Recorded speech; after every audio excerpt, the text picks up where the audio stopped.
पुराण 11वां सिकंद और 11 सिकंद का 22वां अध्याय। तत्वों की संख्या और पुरुष प्रकृति विवेक। उद्धव जी ने पूछा, प्रभु ऋषियों ने तत्वों की संख्या कितनी बताई है? आपने तो केवल 28 तत्व 19वें अध्याय में गिनाए हैं, परंतु कुछ विद्वान 26 तत्व बताते हैं, कुछ 25, कुछ 7, कुछ 9, कुछ 6, कुछ 4 और कुछ 11 बताते हैं। कुछ ऋषियों ने तत्वों की संख्या 17, 16 और 13 भी बताई है। कृपया इस भिन्नता क्या कारण है, यह आप हमें बताइए। भगवान श्री कृष्ण ने कहा, उद्धव, जो ऋषि जैसा समझता है वैसा ही कहता, वे सभी ठीक है, गलत कोई नहीं है, सभी मेरी माया को स्वीकार करते हैं। यह विवाद इस कारण होता है कि मेरी शक्तियों को वे ठीक प्रकार से समझ नहीं पाते, यानी जिसने जितना समझा उसने उतना गिनाया। जब इंद्रियां वश में हो जाती है तब यह विवाद भी समाप्त हो जाता है। इंद्रियों के ऊपर है मन। अभी हमारे दादाजी से बातचीत सब ये चल रही थी, यही बताया जा रहा था, जिसने मन जीता जग जीत, मन चंगा कठौती में गंगा। जब इंद्रियां वश में हो जाती है तब यह विवाद भी समाप्त हो जाता है। लेकिन एक चीज है, संसार से कभी इंद्रियां जीत नहीं पाएंगी, और परमात्मा तरफ यानी संसार में जीतना, यानी जितना भी संसार है, इंद्रियां को पूरा संसार कभी मिल ही नहीं पाएगा। कितना वो भगवान कृष्ण गीता में कहते हैं कि मम माया, मेरी जो माया है ये इंद्रियों से पूरी नहीं हो सकती है। इंद्रियां तो और प्यास बढ़ा देगी। किसी संत ने जबरदस्त कहा, बुढ़ापे में जितनी प्यास होती है वासनाओं की, ये जवानी में जितनी प्यास होती है ना, बुढ़ापे में बढ़ जाती है। अब बोलोगे ऐसे कैसे? क्योंकि इंद्रियों ने बढ़ा दी, प्यास बढ़ा दी। ये ऐसा वाला मामला नहीं है कि आपने 4 रोटी खाई फिर 4 के बाद 6 नहीं खा पाओगे, उसकी एक लिमिटेशन है। इंद्रियों की जितना घी डालते जाओ उतना भड़केगा, जितनी वासनाओं में जाते जाओ उतना इंसान दुखी भी होगा। अच्छा, कहीं अंदर ना अंदर चलता रहेगा कि मैं गलत कर रहा हूं, जो दादाजी भी मुझे बता रहे थे, अंदर बता भी रहे हैं कि गलत चल रहे हैं, लेकिन फिर भी हम चलते हैं क्योंकि मन कमजोर है। अच्छा, मन कमजोर क्यों है? क्योंकि सत्संग नहीं मिला, किसी गुरु के चरणों में नहीं गए। सच्चे गुरुओं के चरणों में बैठ जाए। एक बात याद रखना, धीरे धीरे, शने शने, धीरे धीरे, उसमें जल्दी नहीं होती। हाँ, अभ्यास, हाँ, वैराग्य, 2 चीजें, अभ्यास गुरुओं के चरणों में और वैराग्य संसार, ये दोनों बातें याद रखना। आप बोलो संसार, अच्छा, ये वैराग्य यानी आसक्ति में से वैराग्य, जो आपके पास है उसको सीधा सा कहने में आया, दान करो। अच्छा, पहले आप शरीर का दान करोगे यानी पैसे का दान करोगे, फिर किसी ने बुरे शब्द कह दिए तो आपके जो पास जो दुश्मनी आ गई उसको भी दान कर दो, छोड़ दो उसको। दान खाली चीजों का नहीं होता, दान खाली पैसों का नहीं होता, दान एक ये भी होता है कि छोड़ दो दुनिया को, जो जैसा है चलने दो। यहाँ पे ये समझना, जब इंद्रियां वश में हो जाती है तब यह विवाद भी समाप्त हो जाता है।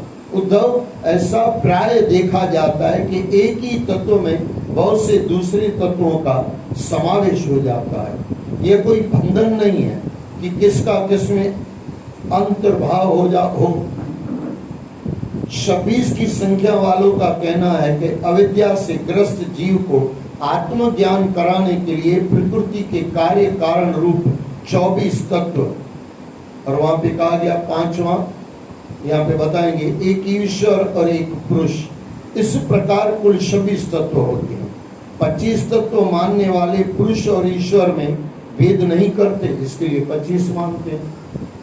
3 गुण सत्व, रज और तम मिलकर ही प्रकृति बनाते हैं। ये गुण आत्मा के नहीं है, इन्हीं के द्वारा जगत की उत्पत्ति, स्थिति और प्रलय होती है। इसलिए ज्ञान आत्मा का नहीं है, प्रकृति, इसलिए ज्ञान आत्मा का नहीं है, प्रकृति का गुण है। सत्व गुण को ज्ञान, रजोगुण को कर्म और तमोगुण को अज्ञान कहा गया है।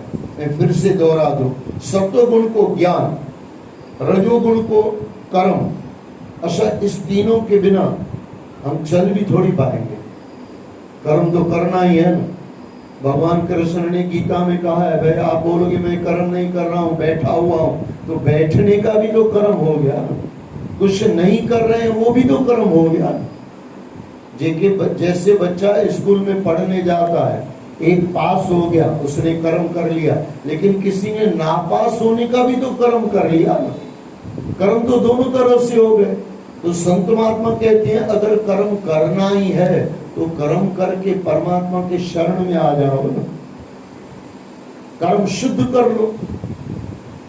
सत्व गुण को ज्ञान, रजोगुण को कर्म और तमोगुण को अज्ञान कहा गया है। इन गुणों में शोभ उत्पन्न करने वाला ईश्वर ही काल है। इसलिए 25-26 की संख्या युक्ति संगत प्रतीत होती है। उद्धव, यदि प्रकृति के 3 गुणों को प्रकृति से अलग मान लिया जाए तो तत्वों की संख्या स्वयं ही 28 हो जाती है। उन तीनों के अतिरिक्त 5 भूत, जल, पृथ्वी, अग्नि, वायु, आकाश, पृथ्वी, जल, पृथ्वी, अग्नि, आकाश, वायु, प्रकृति, महतत्व, अहंकार और 5 ज्ञानेंद्रियां, श्रोत, त्वचा, चक्षु, नासिका, रसना, 5 कर्मेंद्रियां, वाक, पाणी, पाद, पायु, उपस्थ तथा मन, 5 ज्ञानेंद्रियों के विषय शब्द, स्पर्श, रूप, रस, गंध। इस प्रकार कुल 28 तत्व होते हैं। सृष्टि के प्रारंभ में कार्य 11 इंद्रियां और 5 भूत और कारण महतत्व आदि के रूप में प्रकृति ही रहती है। अव्यक्त पुरुष तो प्रकृति और उसकी अवस्थाओं का केवल साक्षी मात्र ही रहता है। तो यहाँ पे गुरुओं का सबसे बड़ा मंत्र है सतनाम साक्षी। उद्धव जी, 7 तत्व, 5 भूत, 6ठा जीव और 7वां परमात्मा है। शतत्व, 5 भूत और 6ठा परमात्मा। जीव का समावेश परमात्मा में ही रहता है। 4 तत्व, आत्मा से तेज, जल और पृथ्वी की उत्पत्ति हुई। आत्मा से तेज, जल और पृथ्वी की उत्पत्ति हुई। सभी पदार्थ इन्हीं 4 तत्वों से जन्म लेते हैं। 17 तत्व, 5 भूत, 5 तन्मात्राएं, 5 ज्ञानेंद्रियां, 1 मन और 1 आत्मा। 16 तत्व मानने वाले आत्मा में ही मन का प्रवेश मानते हैं। 13 तत्व, 5 भूत, 5 ज्ञानेंद्रियां और 1 मन, 1 जीवात्मा और 1 परमात्मा। 11 तत्व, 5 भूत, 5 ज्ञानेंद्रियां और 1 आत्मा। 9 तत्व, 5 भूत, मन, बुद्धि और अहंकार तथा पुरुष। इस प्रकार ऋषियों ने अलग अलग प्रकार से तत्वों की गणना की है। जैसे जैसे अंदर चलते गए फिर उससे और गिनती चलती गई। और किसी ने आत्मा परमात्मा कह दिया, एक को मान लिया। किसी ने आत्मा अलग कर दिया, परमात्मा को अलग कर दिया। यानी है एक ही, अंश उसकी है, लेकिन गिनती 2 में हो गई। एक संत तो मस्त कहते थे, बोले किसी ने कहा भगवान एक। अरे बोले बाबा हमने आज तक कभी भी सुना एक ही भगवान है। बोले नहीं, 2 भगवान है। एक जो दिखता है राम बन के आता है, एक जो नहीं दिखता है वो निराकार और साकार। ये बात तो सही है, निराकार साकार। फिर बोले 2 हो गए ना। अरे बोले वो साकार निराकार में से ही आया, लेकिन बोले गिनती में तो 2 आएंगे ना। तो जिनके पास जैसा आया वाणी उन्होंने वैसे कह दिया, भेद कहीं नहीं है। कोई कहता है 6 में से 4 गया तो 2 बचा। कोई बोलेगा 1 और 1 2 होता है।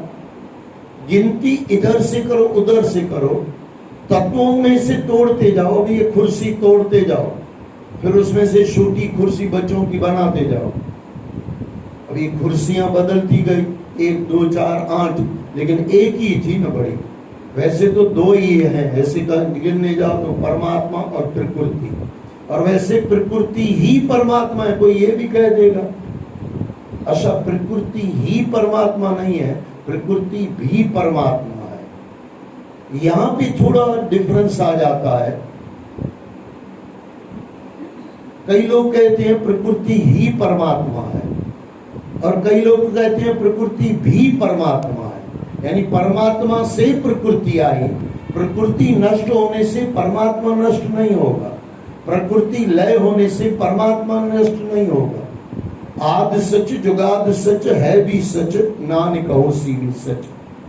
वो है तत्व, वो परम तत्व है, तत्व है ही है, कभी नाश नहीं होता, कभी उत्पन्न भी नहीं होता, उसमें से कुछ निकलता है।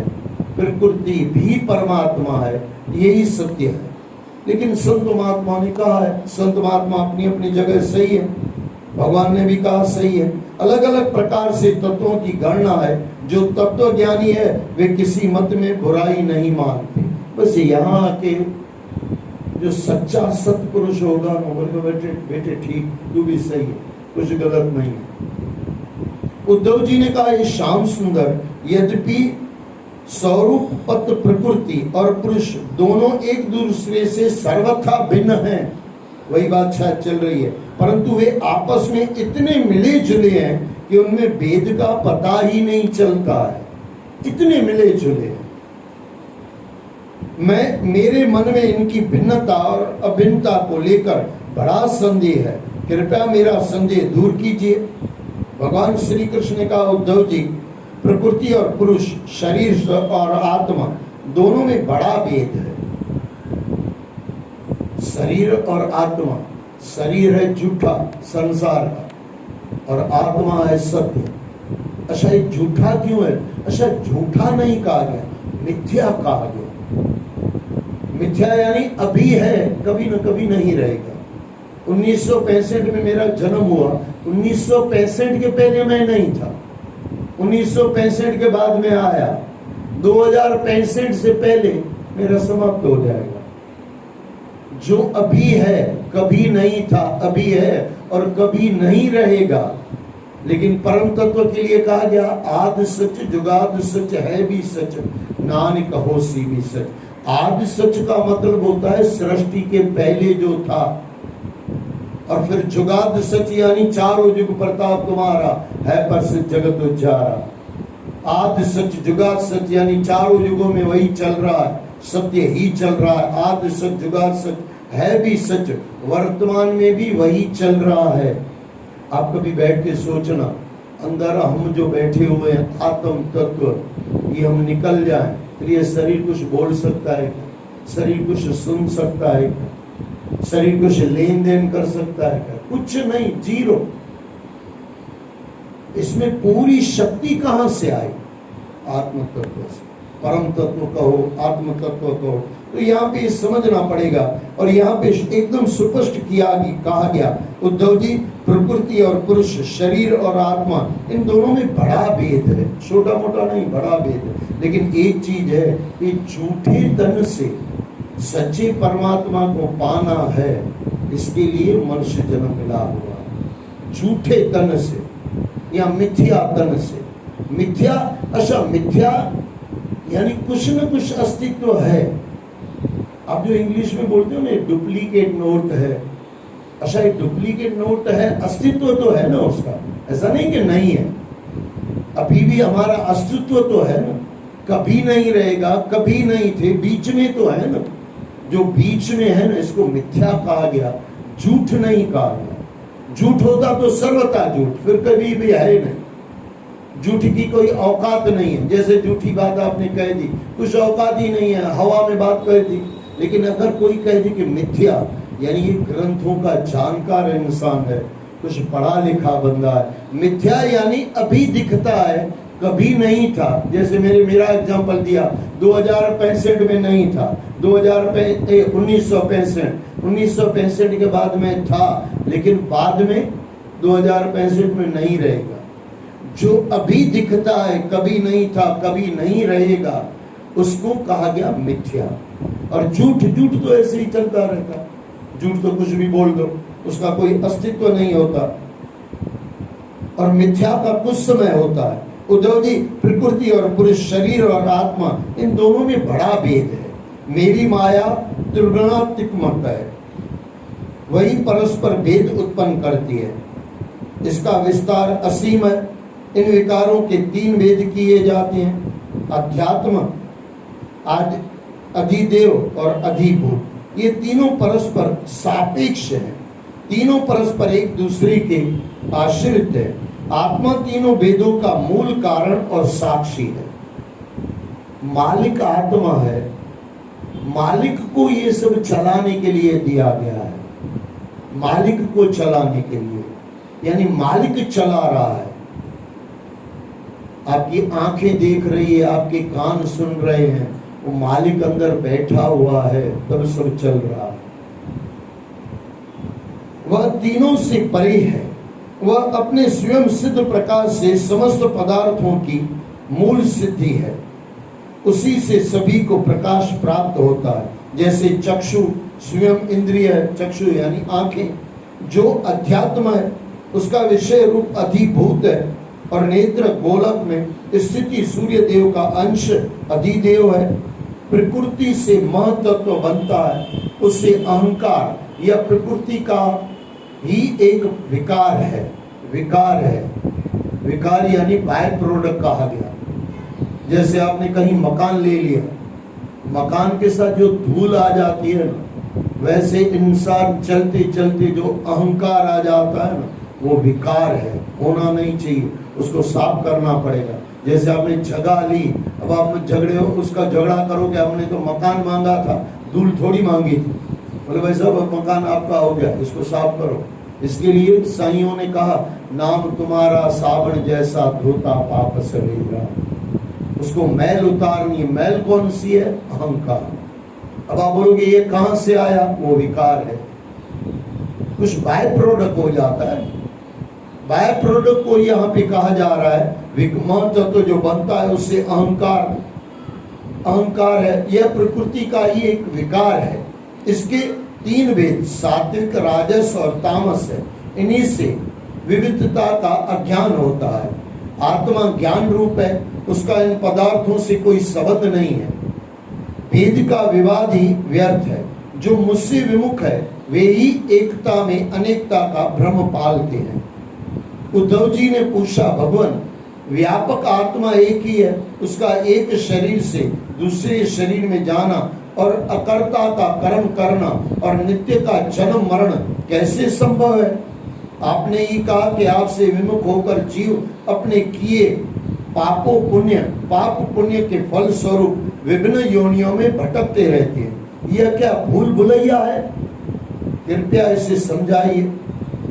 उद्धव भगत था, उद्धव नहीं, भगवान कृष्ण वाला उद्धव नहीं, उद्धव भगत था।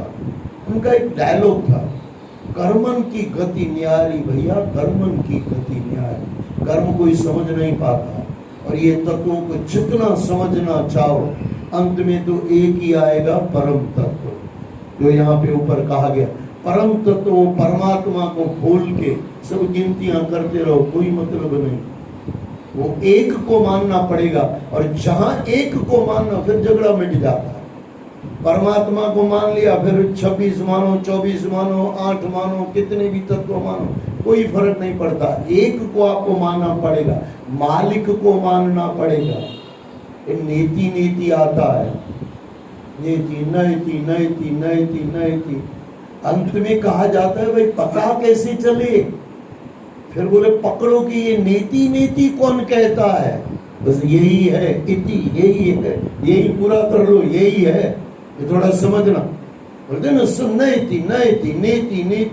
नीति। अंत में क्या समझे? क्या बोले जब थक जाओ ना, फिर पकड़ो ये नीति कौन कहता है? बस इति यही है, इसको ही समझो। और उससे अहंकार, यह प्रकृति का ही एक विकार है। इसके 3 भेद, सात्विक, राजस और तामस है। इन्हीं से विविधता का अज्ञान होता है। आत्मा ज्ञान स्वरूप है, उसका इन पदार्थों से कोई संबंध नहीं है। वेद का विवाद ही व्यर्थ है। जो मुझसे विमुख है वे ही एकता में अनेकता का भ्रम पालते हैं। फिर से वही वापस दोहरा रहे हैं। उद्धव जी ने पूछा, भगवान व्यापक आत्मा एक ही है, उसका एक शरीर से दूसरे शरीर में जाना और अकर्ता का कर्म करना और नित्य का जन्म मरण कैसे संभव है? थोड़ा ऊपर से मैं ले रहा हूँ। आपने ही कहा कि आपसे विमुख होकर जीव अपने किए पाप पुण्य के फल स्वरूप विभिन्न योनियों में भटकते रहते हैं। यह क्या भूल भुलैया है? कृपया कर इसे समझाइए। भगवान श्री कृष्ण ने कहा, प्रिय उद्धव, मनुष्यों का मन कर्म संस्कारों का समूह है, अंतस्करण जिसको कहा गया। अच्छा, अंतस्करण अलग अलग है। आप लोग अंतस्करण अलग, हाँ अलग अलग है।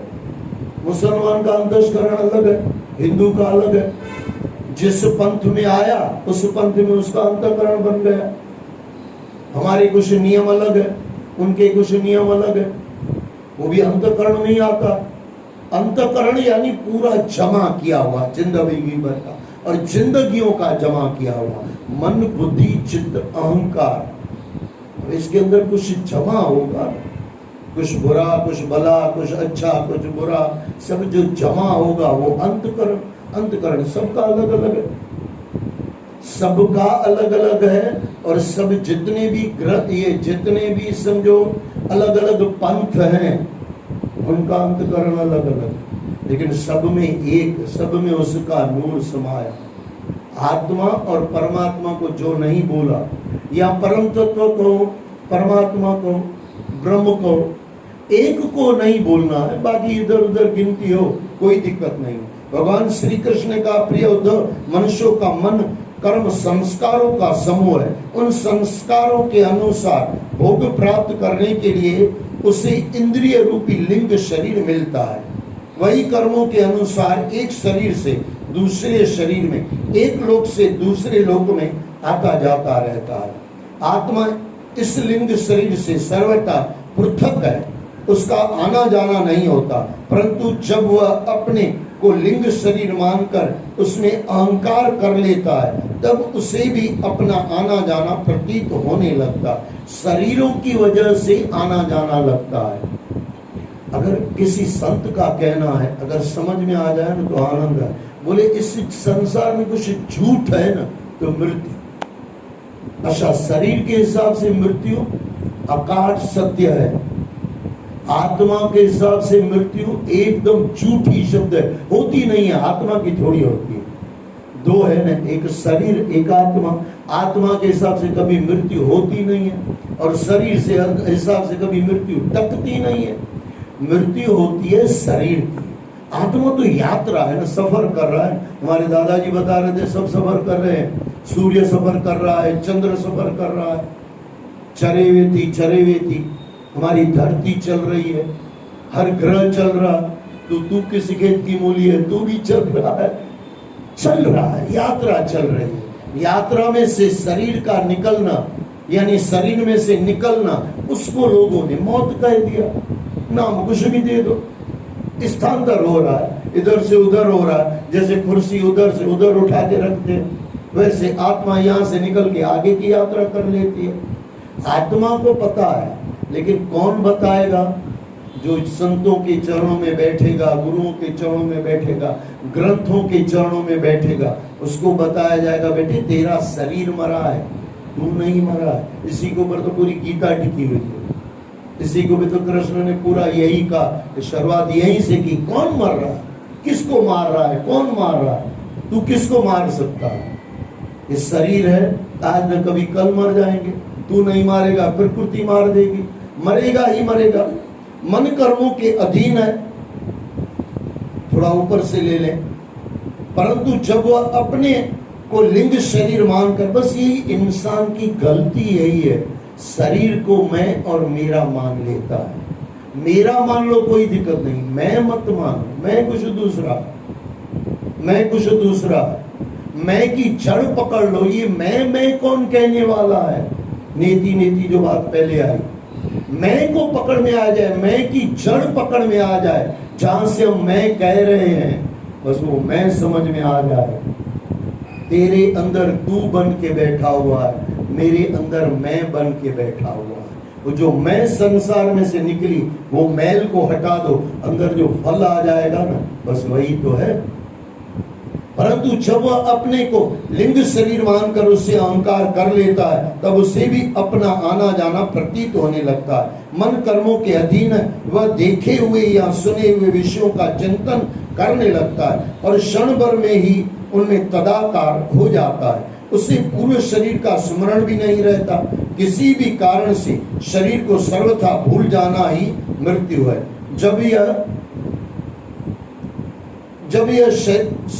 यह जीव किसी शरीर को अभेद भाव से स्वीकार कर लेता है तब उसे ही जन्म कहते हैं। प्रिय उद्धव, काल की गति अति सूक्ष्म है, उसे साधारणतः देखा नहीं जा सकता। उसके द्वारा प्रतीक्षण शरीरों की उत्पत्ति और मृत्यु होती रहती है।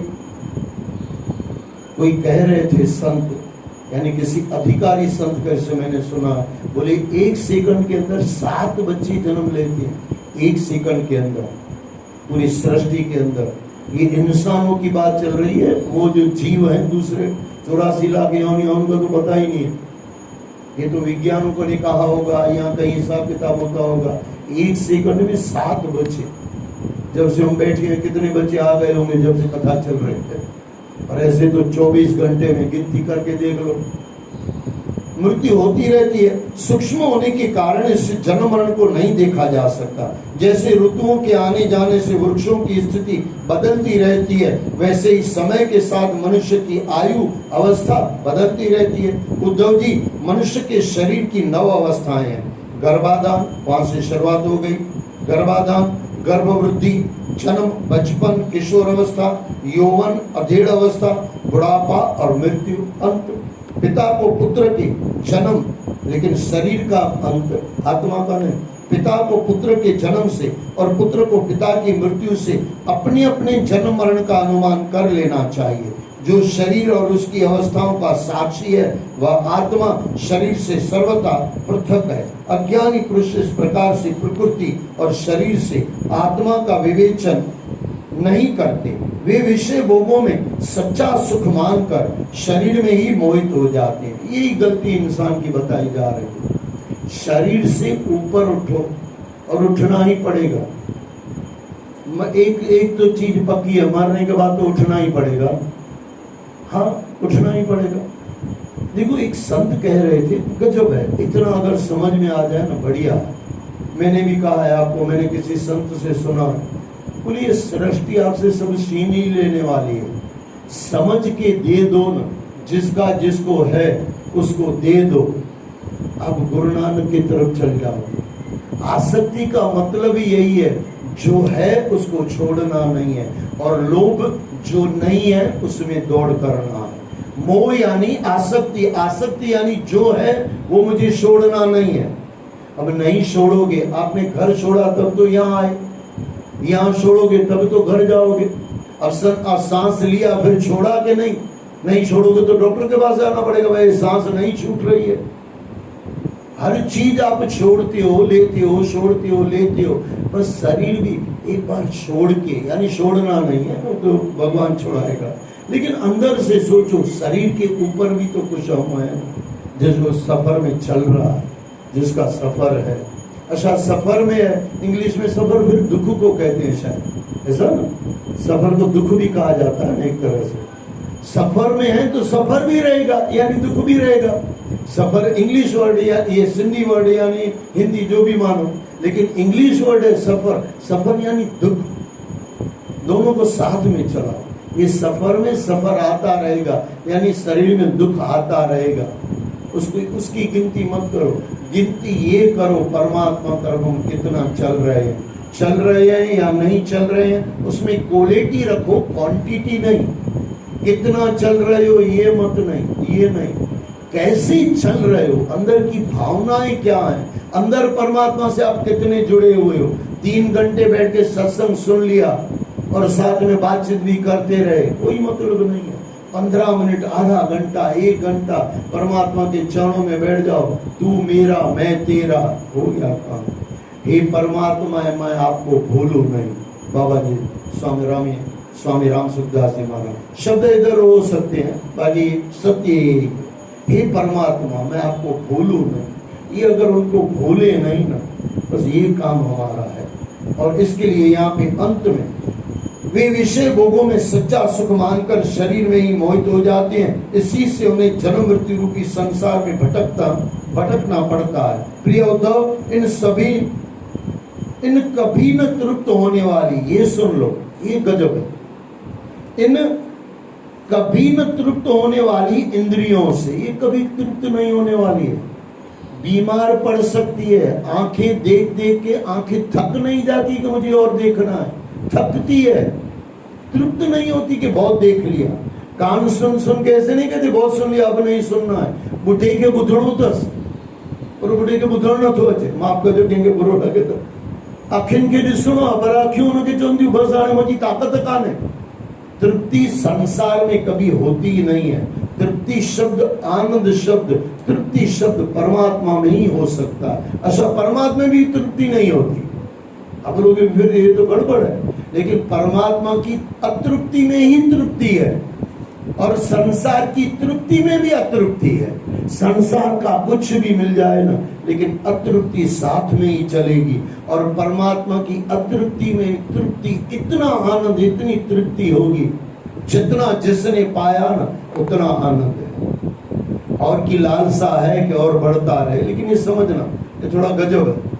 परमात्मा संसार में तृप्ति में भी अतृप्ति रहेगी। कुछ भी पालो, कितना पाओगे, संसार बहुत बड़ा है और परमात्मा बहुत बड़ा है, लेकिन एक बूंद भी मिल जाए ना वो पूरी मिलती है। जैसे गंगा की एक बूंद आ गई तो पूरी गंगा का जो अंदर घटक है ना, घटक यानी समझ रहे हो, पूरा आपके अंदर आ गया ना, पूरा आ गया। लेकिन गंगा तरफ यानी परमात्मा तरफ चलते चलते चलते अतृप्ति बढ़ती जाती है, लेकिन तृप्ति भी उतनी ही मिलती है। और संसार में अतृप्ति इतनी अतृप्ति होती है, लेकिन लगता है अब पूरा हो जाएगा। संतो महात्मा ने कहा हम जब चलते हैं ना तो लगता है आसमान वहां पूरा हो जाएगा। कभी होता है क्या? इंसान पूरा हो जाता है, धरती लगती है आगे चल के धरती पूरी हो गई, नहीं होती वैसा, इंसान पूरा हो जाता है। इस तरह परमात्मा तरफ चलते चलते भी अतृप्ति में भी तृप्ति है और संसार की तृप्ति में भी अतृप्ति है। विषयों को मत भोगो प्रिय उद्धव, इन कभी न तृप्त होने वाली इंद्रियों से विषयों को मत भोगो। आत्म विषयक अज्ञान के कारण प्रतीत होने वाला सांसारिक भेदभाव ब्रह्म मूलक ही है, ऐसा समझो। जो अपने कल्याण का इच्छुक है, अभी ये सुन लो, आप भी हमारे, हम भी, और आप भी कल्याण के इच्छुक है। जो अपने कल्याण का इच्छुक है उसे अपनी विवेक बुद्धि, अच्छा विवेक बुद्धि में फिर रामायण में जाओ। काफी बार मैंने आपको कहा बिन सत्संग विवेक न होए, सत्संग के बिना कभी विवेक उत्पत्ति होती नहीं है। लेकिन सत्संग हो, और सत्संग मैंने आपको कहा मनोमंथन का सत्संग हो, मनोरंजन का सत्संग न हो। मनोरंजन भी हो थोड़ा कभी कभार, वो भी जरूरी हो जाता है। मनोमंथन ज्यादा हो, मनोमंथन के अंदर मनोरंजन हो, मनोरंजन का सत्संग न हो। इसलिए यहाँ पे ये कहा जा रहा है उसे अपनी विवेक बुद्धि द्वारा इन सांसारिक विषयों से बचना चाहिए। यानी वो कौन बचाएगा? सत्संग, क्योंकि ये नित्य नहीं है। परम आनंद की अनुभूति नित्य से ही होती है और वह नित्य मैं ही हूँ। उद्धव जी ने कहा भगवान आपके भागवत धर्म में जो लोग प्रेम पूर्वक लगे हुए हैं, जिन्होंने अपने चरण कमलों का आश्रय ले रखा है, उन शांत पुरुषों के अतिरिक्त बड़े बड़े विद्वानों के लिए भी दुष्टों द्वारा किया हुआ तिरस्कार सह लेना अत्यंत कठिन होता है। आप कोई ऐसा प्रसंग मुझे सुनाइए जिसमें मैं आपका उपदेश समझ सकूं। बोलो श्री कृष्ण भगवान की जय। जय जय श्री राधे, जय जय श्री राधे, जय जय श्री राधे।